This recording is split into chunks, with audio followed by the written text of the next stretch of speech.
Neighbors are helping each other. Volunteer German firefighters are working in the Czech Republic.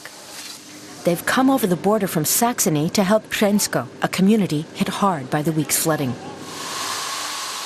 The water had risen dramatically. Now the debris has to be cleared, including in this church. For us, this cross-border assistance is very important. The firefighters from Germany are very professional. They have good technology and techniques, and they're disciplined. Show them a problem and they solve it. Communities on both sides of the border have maintained a partnership ever since they faced a forest fire together. They coordinate equipment purchases so they can work more effectively. Disasters go beyond political boundaries. The few firefighters here couldn't manage it, so we came to help. The important thing is, as the water recedes, to remove the mud while it's still wet. Once it dries, it's much harder to get rid of. For Germany's federal police, cooperation in disaster relief is also routine. Every half hour, René Gebhardt and his helicopter pilots patrol the Elbe River, where it forms the German-Czech border. They're on the lookout for hazardous flotsam. Barrels and containers from Czech industrial plants keep turning up. This year, unlike the disastrous flood of 2002, crisis managers can count on reliable information from the Czechs. International cooperation is crucial for our region. And these events confirm once again that disasters don't stop at borders. That's why for many years now, we've had outstanding cooperation. Once again, this year's flood shows the importance of preparatory meetings. In Germany, authorities can follow online how much the water rises in Ústí nad Labem. Data on river levels enables them to calculate how much the water will rise downstream in Germany. Further upriver, near Neratovice, people relied on supplies delivered by boat for several days.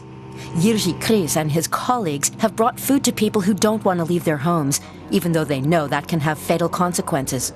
The flood has claimed at least 10 lives in the Czech Republic. No one thought we'd see another flood like this for maybe 100 years. People here are at the end of their tether. It's hardest on the old. 82-year-old Ladislav Šmelka is impatient.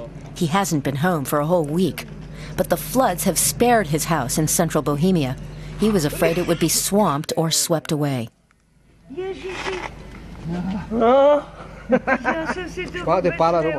People just a few streets away weren't so lucky.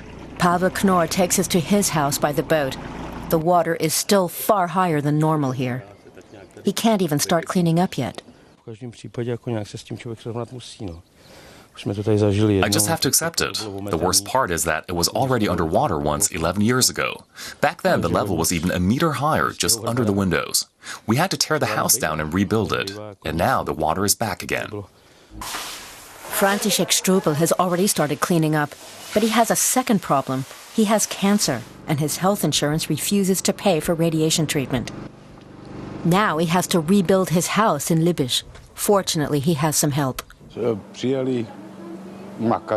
They simply showed up. They work like the devil. That's great. But I don't know how we're supposed to pay for everything. We have no money.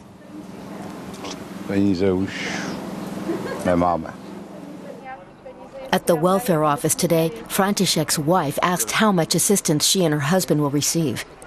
She got no answer, but it's clear it will be less than in 2002.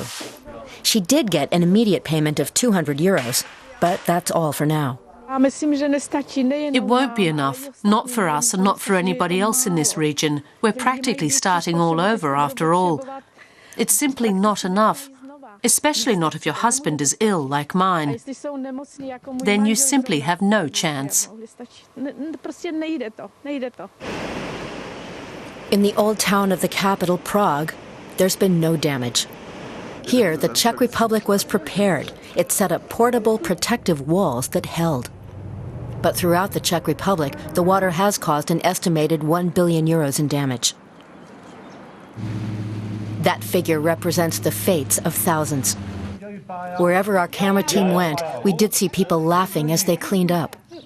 But they told us they had already done plenty of crying.